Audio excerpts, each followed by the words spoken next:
bom dia a todos e a todas, que está aqui presencialmente e quem está online.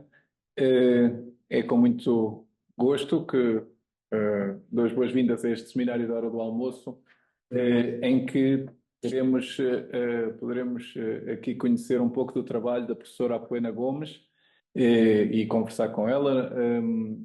Eu penso que é realmente uma grande mais-valia para nós.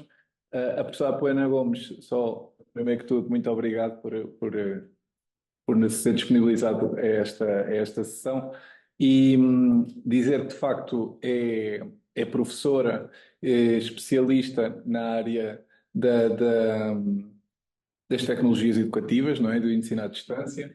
É licenciada, mestre e doutorada precisamente na área da computação, não é? Portanto, vem da área realmente das tecnologias, mas depois especializou-se no uso dessas tecnologias para fins educativos, coordenando uma pós-graduação nessa área na Universidade Federal do Rio Grande do Norte.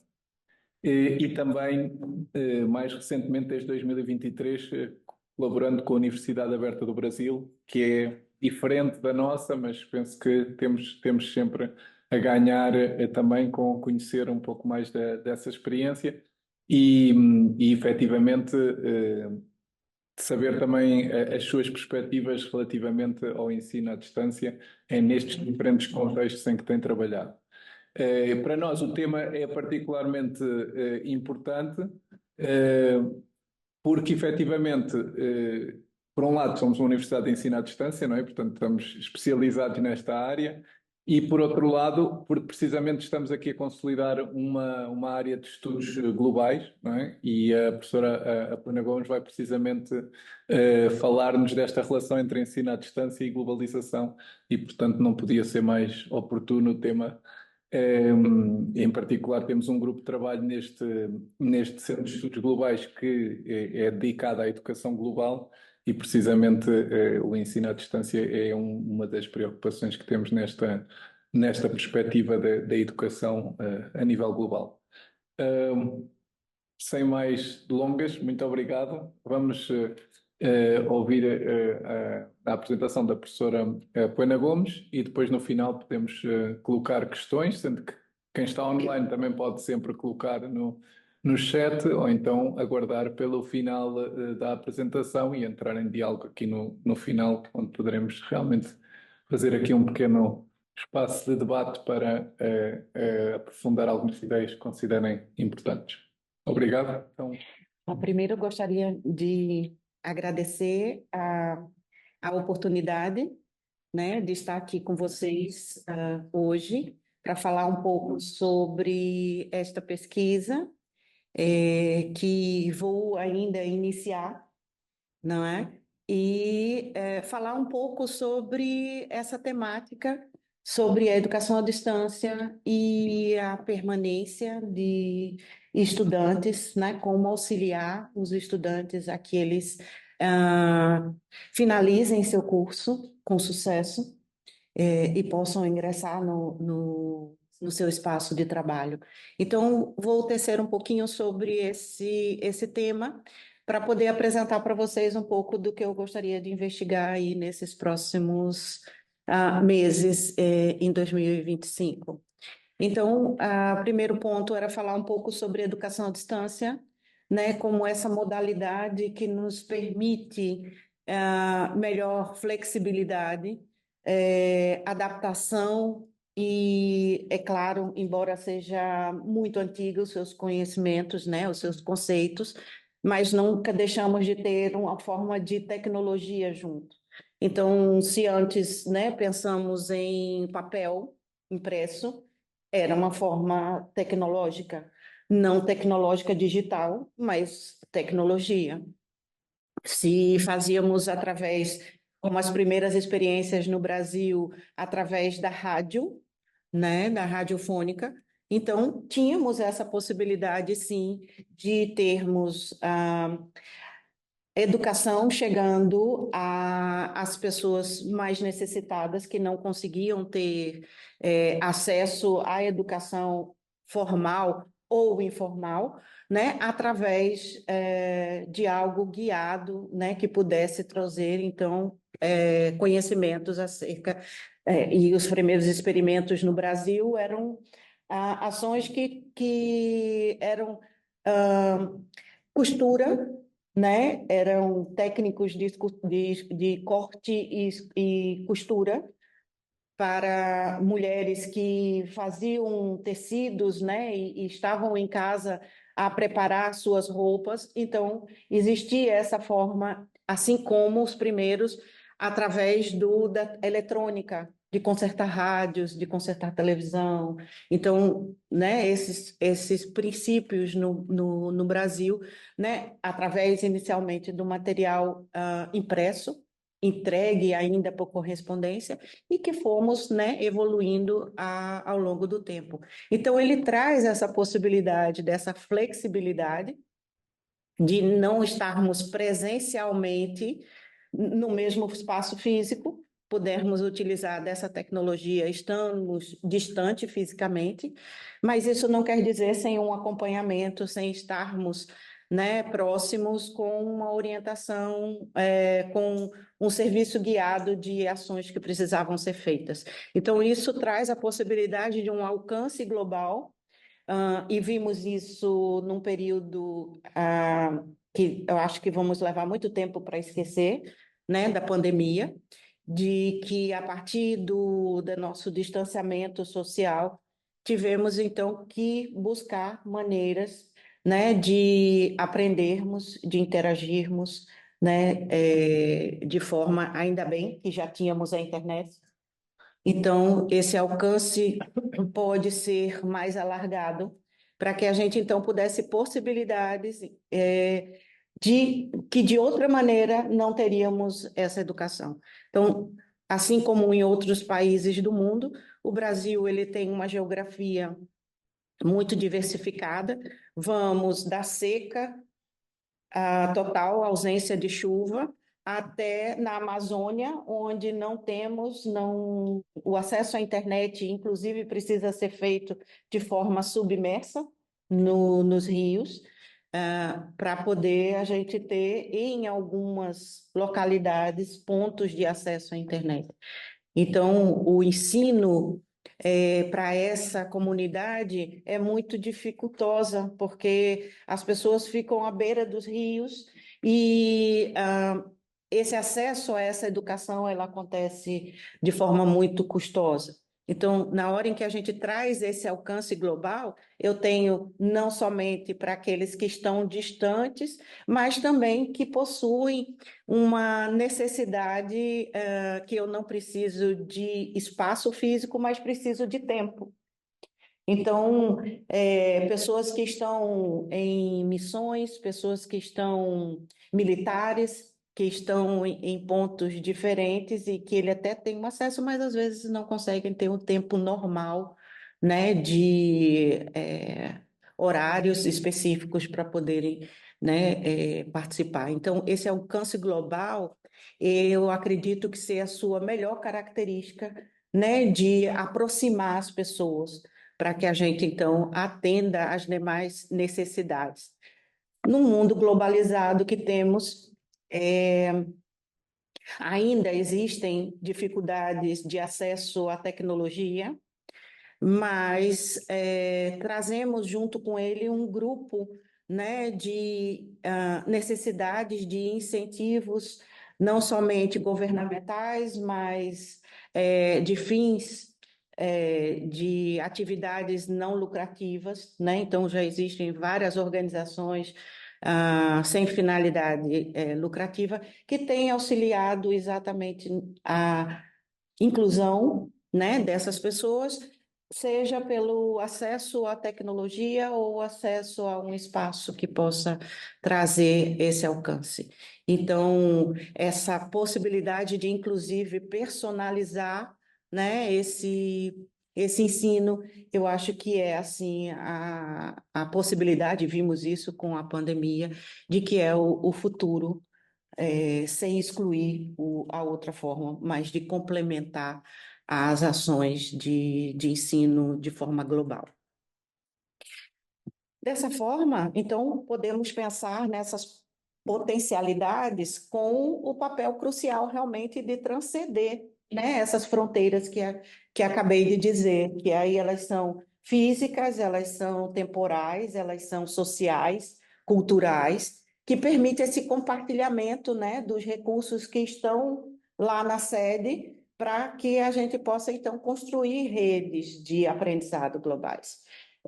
Podemos alcançar populações marginalizadas, né? Trouxe o exemplo lá da Amazônia, mas poderia estar trazendo pequenos, né, centros onde pessoas estão em algumas comunidades onde, por exemplo, né, como acontece no Brasil, tomado pelo tráfico, né, e as pessoas não podem, né, se deslocar de forma livre, né, e ter acesso a essas ações, porque temos todo um ambiente marginalizado que intimidam as pessoas. Então, eu consigo promover essa inclusão e essa equidade no sistema educacional. Podemos ainda, né, fomentar essa troca de conhecimentos, e aí, entre países e regiões, nada mais. Já vimos no Brasil várias experiências de termos interação com ONGs, né, de organizações não governamentais de outros países, com presença no Brasil exatamente por contatos iniciados, né, através da internet, principalmente nesses lugares marginalizados e que o governo não consegue chegar, tá? Mas assim como temos todas essas possibilidades, temos também os seus desafios. Então, essa desigualdade no acesso à tecnologia, embora estejamos, né, em pleno século XXI, à beira de 2025, ainda temos, e discutimos aqui mesmo no país da Europa, ainda temos dificuldade de pessoas que não sabem usar um e-mail, não sabem preencher um formulário do Google, não consegue prestar seleção para um emprego, por exemplo, como atendente num restaurante, porque não sabe usar um dispositivo móvel. Então, imagine, né, em países onde esse acesso é mais difícil, seja por recurso financeiro, né, seja por possibilidades de acesso mesmo a essas questões. Então, temos ainda, né, muita necessidade de desenvolver as competências que estão, por exemplo, associadas a fatores internos, como autonomia e resiliência desses estudantes, porque se eles já têm dificuldade a este acesso, já precisam, digamos assim, sair da sua tradicionalidade de ter ainda a presencialidade de um professor que precisa ditar as regras e acompanhá-las, né?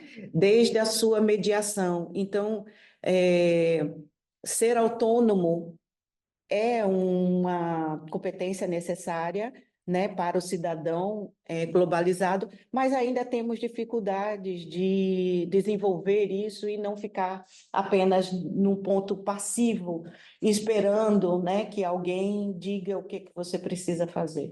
Então, cada vez mais, né, na educação de nossos filhos e das pessoas, né, com quem estamos próximos, é desenvolver isso, é desenvolver que a partir, tivemos um exemplo de novo, trazendo isso da pandemia, de que apesar de todas as dificuldades, tivemos que seguir adiante. Tivemos que apresentar outras formas de nos envolvermos, de desenvolver habilidades do distanciamento, e temos doenças até hoje ainda, né? Em consequência disso, mas tivemos que aprender a se adaptar, como a nossa história na sociedade, não é? Desde os nossos primórdios, aprendemos a nos adaptarmos ao meio, ora influenciado pelo meio, ora influenciado, né, pelos nossos pares, mas tivemos que adaptar. E a essa nomenclatura, né, chamamos de resiliência, de apesar dessas dificuldades, podermos adaptar e sair delas, e isso não quer dizer que sairíamos bem, mas sairemos de alguma forma. Então, na hora em que conseguimos despertar isso nesses alunos, vemos que dentro da educação à distância, esse tipo de habilidade ela acaba se tornando algo necessário, porque, apesar de todas as dificuldades, ele precisa, então, chegar nesse ponto do sucesso do curso. E acreditamos que também tem nas outras formas de ensino, mas principalmente na distância, onde estaremos, né, distantes fisicamente ou temporalmente, mas que precisávamos desenvolver. Existem outras, mas eu acabei trazendo essas duas. Além dessas dificuldades, temos também relacionada à adaptação pedagógica. Certamente teremos diferenças entre países, culturas, né? E às vezes até culturas regionais de cada uma dessas, de cada regiões que esses países nos oferecem, que precisa, então, com certeza, um aluno brasileiro que quiser participar de um curso na Universidade Aberta de Portugal, certamente também terá que se adaptar a essas ações culturais, né, regionais daqui, assim como, né, um estudante daqui que prestar participação em um curso brasileiro, com certeza, e eu não estou apenas falando da língua, mas estou falando realmente desses aspectos sociais e culturais que fazem com que, ora, uns interajam mais, outros têm uma forma diferente de se comunicar. E aí eu trago mais uma questão que tem se tomado muito no Brasil, que é a taxa de evasão. Quer dizer, os alunos que não terminam ou param em algum momento dos seus cursos, tendo que o tempo todo haver comparações entre o que é melhor, entre o que está na presencialidade e o que está à distância. E sabemos que temos características, então, quando se diz a taxa de evasão da educação à distância, é muito superior ao do presencial. E sabemos que isso não é verdade, porque em determinados cursos eles são, inclusive, equivalentes.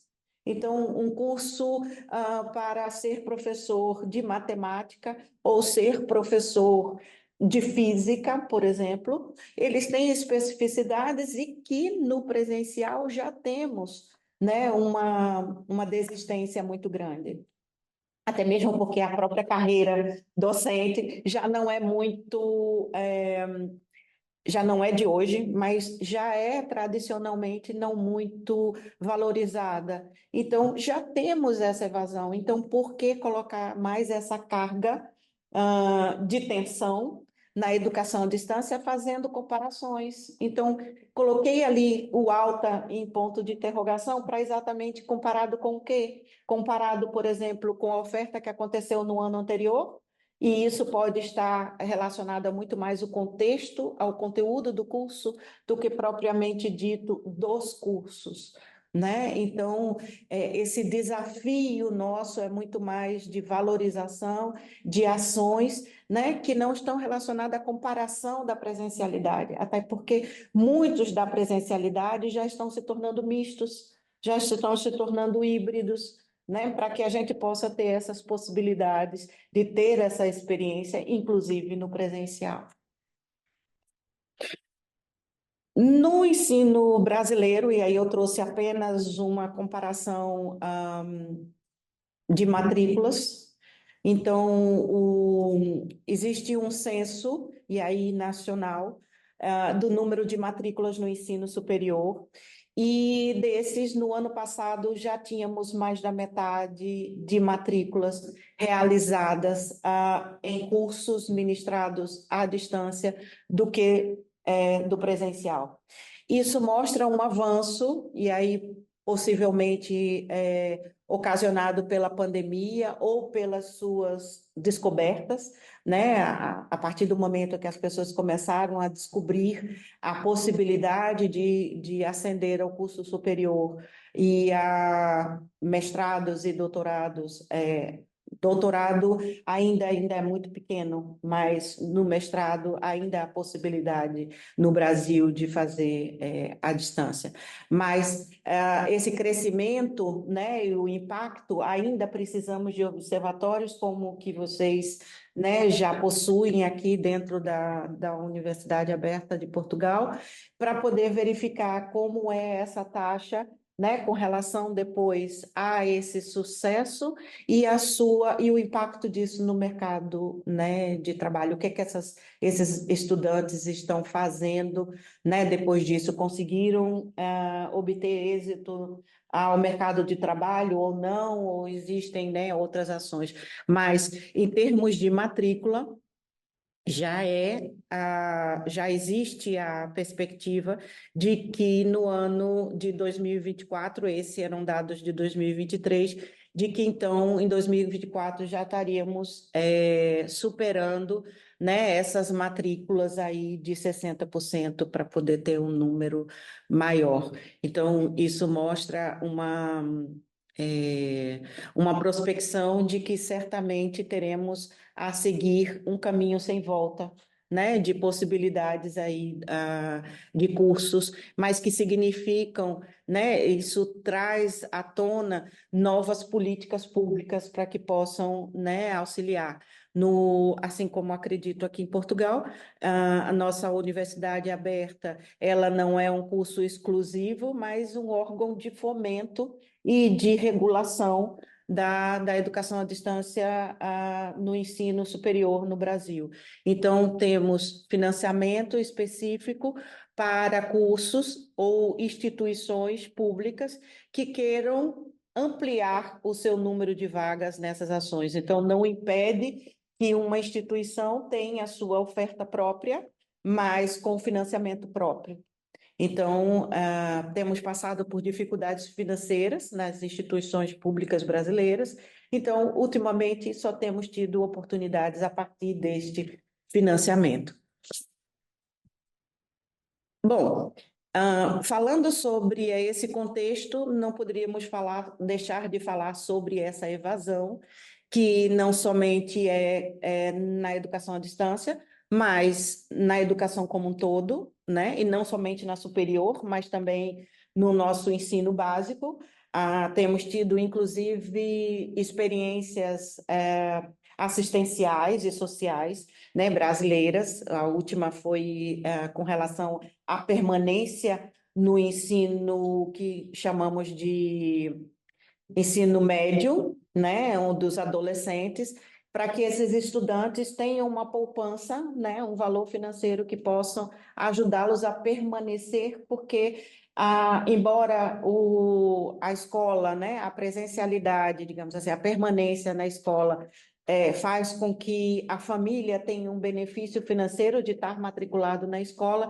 Quando chegava na adolescência, muitos desses estudantes iam para o mercado de trabalho por uma necessidade financeira de sua família. Então, alguns incentivos governamentais têm ajudado, né, para que a família tenha um auxílio, um recurso financeiro que possa ser depositado a esta família, não para ele usar naquele momento, né, para usar depois, para poder ajudar nesta permanência do aluno. Então, já temos essa dificuldade lá, né, no ensino básico, imagina no ensino superior. Ter que lidar com essa questão do trazer um benefício financeiro para a sobrevivência e ter que estudar. Então, dentro desse contexto, a educação à distância vem realmente auxiliar pelas características que já conversamos antes, mas, né, ajudam para que a gente tenha essa dinâmica que é necessária para que, ao ingressar, ele continue, né, esse estudante continue. Então, o termo que discutimos aqui Suzana e Fátima, era que a retenção desse estudante, né, o nome até mesmo mostra que queremos que o aluno fique, embora com sucesso ou insucesso, mas que gostamos muito mais do termo permanência, né, para que a gente, então, né, diga que aquele aluno queremos que ele permaneça e tenha sucesso no curso. Embora os conceitos sejam muito semelhantes, mas, né, preferimos usar, ao invés da retenção, usarmos a permanência. E isso, né, vai ajudar e trazer como essa dinâmica o próprio engajamento no curso, né, a própria ação que possa nos ajudar a combater a evasão. E que fatores seriam esses, né, que influenciam nessa evasão? Eu trouxe aqui da literatura três grandes conjuntos de fatores.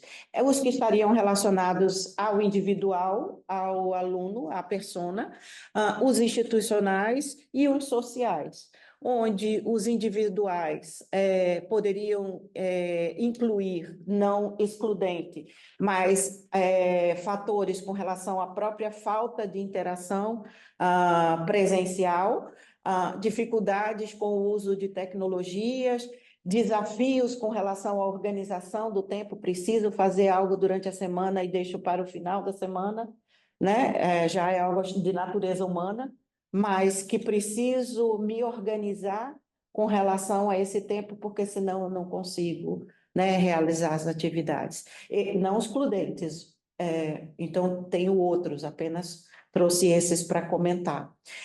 Com relação à institucional, a instituição onde ele participa do curso, a estrutura da universidade, faculdade ou outra, né, instituição que esteja ligada, a própria rigidez dos currículos, que às vezes se torna nada desafiador e nada encantador. Então, por que eu tenho que fazer tal coisa se eu não vou usar isso no meu dia a dia? Porque um grupo, né, de docentes achavam e disseram que era importante.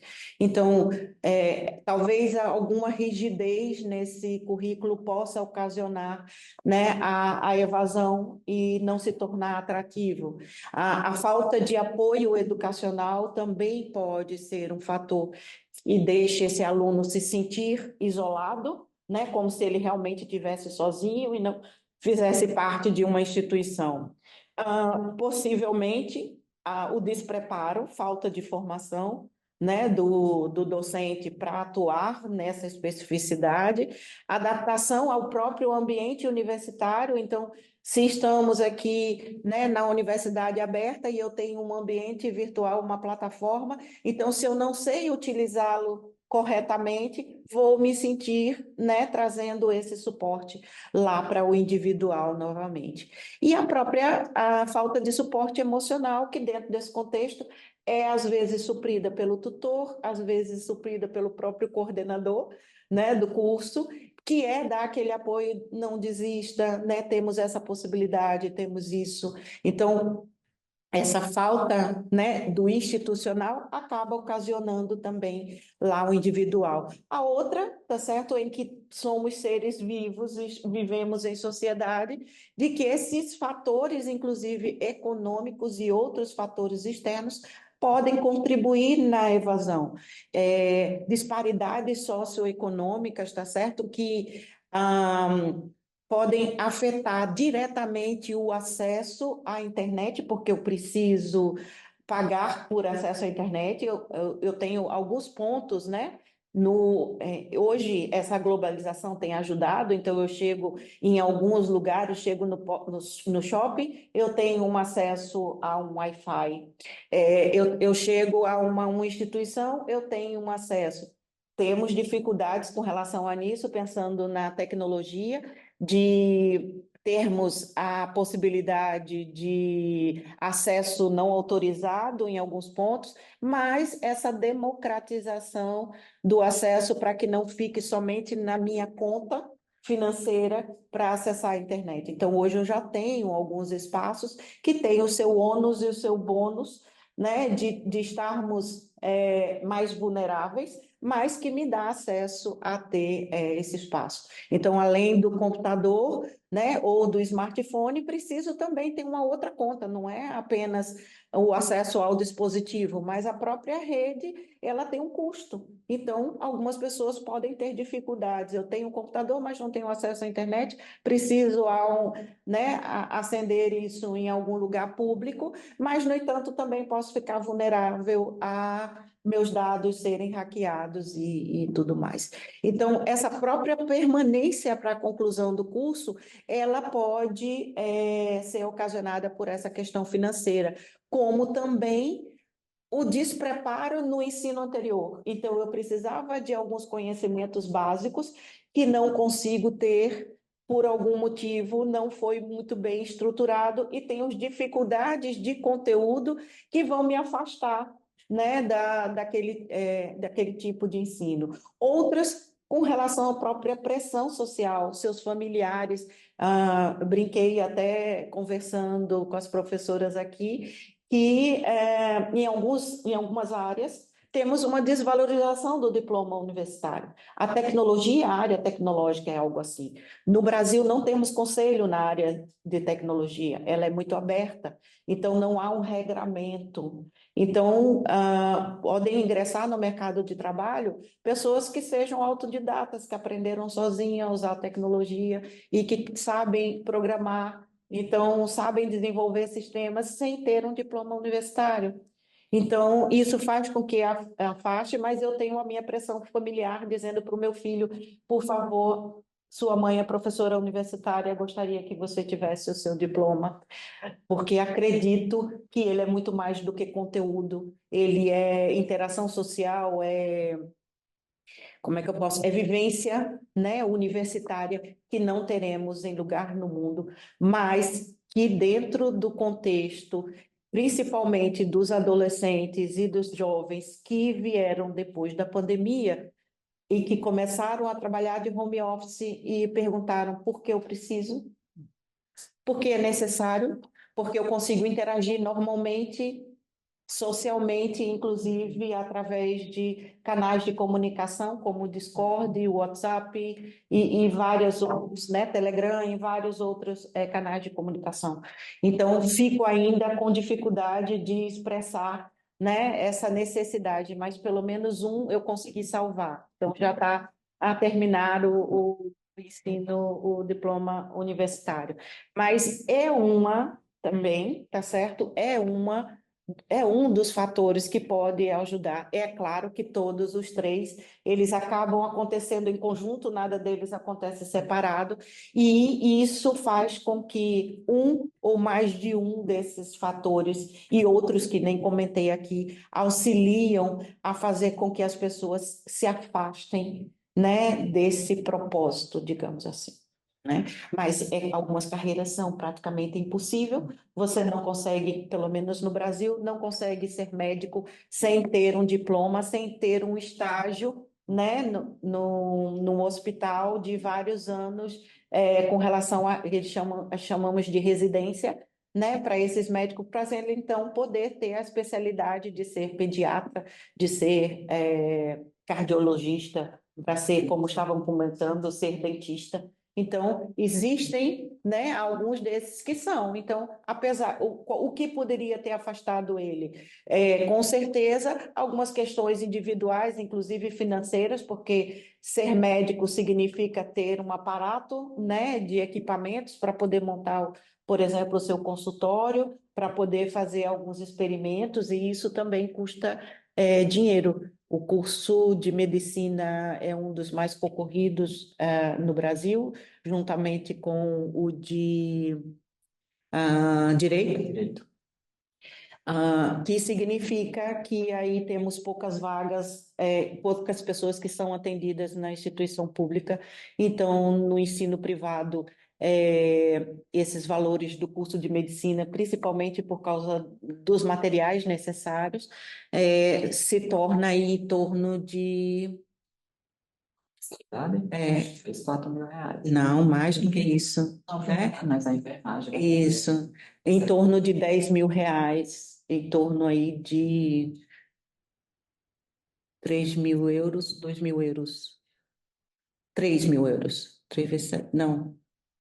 Bom, significa que a família precisa ter uma renda muito alta para poder ajudar esse aluno, apesar dos incentivos, né, de bolsas de estudo, ainda são um número muito pequeno. Então, apenas aqueles que não vão, né, para o ensino público, somente famílias muito bem dotadas para poderem colocar seus filhos para ir adiante.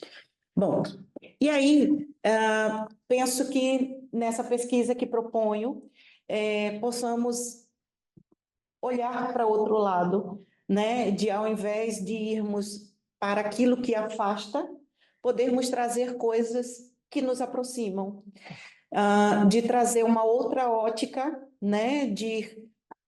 Ao invés de termos perdas e obstáculos, possamos então ver sucesso, né? O que fazem esses alunos permanecerem, né? Que fazem com que habilidades individuais são essas que possam nos ajudar a despertar nos nossos alunos, que ações pedagógicas de ambiente da universidade possamos ter para que possamos ter maior probabilidade para que esses alunos permaneçam. Então, né, trago aí uma perspectiva de olharmos aonde temos sucesso para poder ver o que isso ocasionou e o que podemos aprender com essas experiências, para que possamos ter algumas diretrizes e nos ajudar, né, a combater essa danada dessa evasão. Então, trago aí a perspectiva mais positiva e construtivista e propositiva de que esse fenômeno, né, talvez não tão certo, mas do manter ao invés de segurar, né, do manter os estudantes nessas instituições de ensino superior, né, por aquele determinado período necessário para a sua conclusão, sem que estes queiram sair, né, sem que esses digam, não, eu vou até o fim, não, eu preciso, eu gosto, né, que é algo difícil, ou, nesse caso, eu preciso disso para poder entrar no mercado de trabalho. Então, trago alguns elementos, né, dessa retenção como estratégias para auxiliar o sucesso. É claro que isso vão ocasionar uma formulação ou reformulação de algumas políticas, e às vezes as políticas não somente governamentais, mas estruturadas dentro da nossa instituição, com auxílio ou reorganização de alguns regulamentos internos, para então, né, nos adaptarmos ao contexto. Então, proponho dois questionamentos. Que elementos a gente pode realmente identificar nesses cursos na modalidade, que com certeza, acredito eu, que poderiam ser utilizados em outros contextos, não apenas no à distância, mas também, né, na modalidade híbrida ou presencial, e que aprimoram essa permanência, que ajudem, né, a coordenação, a instituição a ajudar esses estudantes. Qual o impacto desses estudantes que estão hoje no mercado de trabalho podem ter a partir desse sucesso, né? Que características eles desenvolveram a partir do seu término do curso? Inclusive, se tínhamos a discussão lá da taxa alta de evasão dos cursos à distância, então acreditamos que esses que conseguiram terminar, né, possuem características diferenciadas dos que, por algum motivo, precisaram sair. Está um pouco pequeno, mas eu trago algumas hipóteses, onde uma delas está no próprio engajamento desses estudantes, de criar uma comunidade de não estou sozinho, tem outras pessoas com necessidades parecidas com a minha, e então podemos, não se sentir isolado e estarmos juntos dentro daquele processo, e estarmos em grupo é mais fácil de não desistirmos, porque um ajuda o outro. Da relevância do conteúdo, a partir do momento que apresentamos e contextualizamos, né, aquele conteúdo da realidade. Então, já existem, né, já temos comprovações de que na hora em que trazemos um conteúdo para a sua aplicação prática, né, conseguimos fazer sentido ao conhecimento e à aprendizagem do aluno. Então, na hora em que ele aprende triângulos, por exemplo, e que ele olha para o mundo e vê vários triângulos na vida, consegue entender por que precisou saber quais tipos de triângulo tinham, o que era um ângulo, né, o que era um segmento de reta e assim por diante. Então, na hora em que a gente consegue trazer para o estudante a relevância daquele conteúdo e aonde poder aplicá-lo, né, possamos ter hipóteses de que ele, né, está gostando do que está fazendo sentido na vida para ele. Na hora em que temos um suporte, e aí não suporte tecnológico, mas um suporte realmente de apoio ao estudante, nesse sentido, o suporte, temos possibilidade de auxiliá-lo nesse contexto a ingressar no mercado de trabalho, a verificar as dificuldades que tem, as possibilidades de poder dizer para ele que, se ele está com dificuldades financeiras, existem possibilidades de, como posso dizer, possibilidades de que ele concorra a um auxílio, né, a alguma coisa que possa.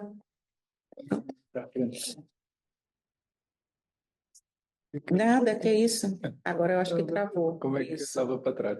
Aham. Ainda não dá para dar para.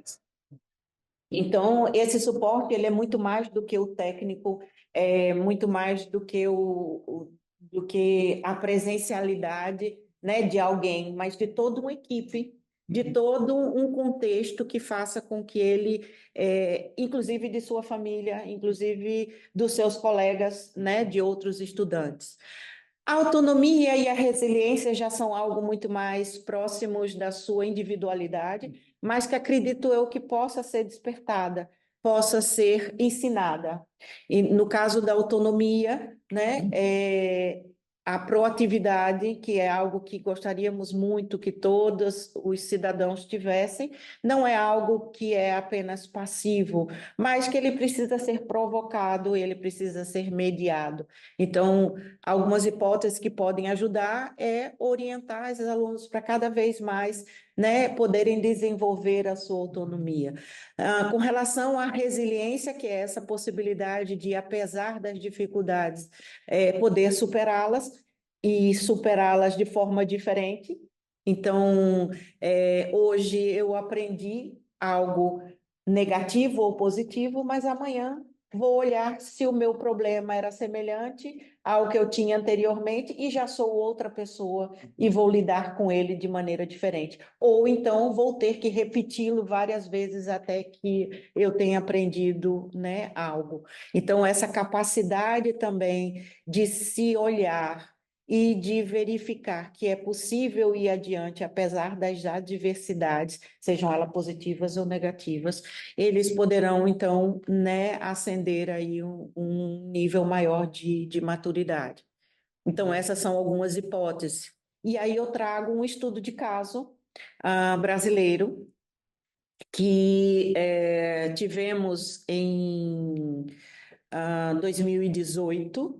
Então, já ocorreu, já tivemos, né, o seu término, e hoje essas pessoas já estão, né, em suas atividades e possam, então, também olhar qual o impacto, né, que esse sucesso aconteceu, mas foi um curso de especialização, é um curso que não é de mestrado, mas é uma pós-graduação, que se chama especialização, no ensino não sei se é algo fácil de entender, mas a preceptoria em saúde é um curso específico para enfermeiros E esses enfermeiros, eles têm a missão de receber outros enfermeiros. Então, são chamados de preceptores. Se formos para a formação docente, seriam aqueles docentes que acionariam, né, acionariam os docentes mais novos na sua supervisão ao seu estado de trabalho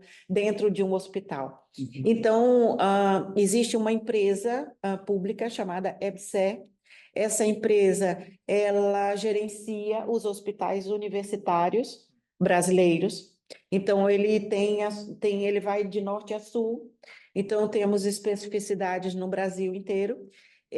Então, foi feito um acordo de cooperação com essa instituição e o Ministério, para que a universidade, através do Laboratório de Inovação em Saúde, LAIS, que tem tido uma interação grande aqui com a Universidade Aberta de Portugal, o Ministério da Saúde, a UFRN, para que então pudesse ofertar 2.500 vagas, que para a gente foi um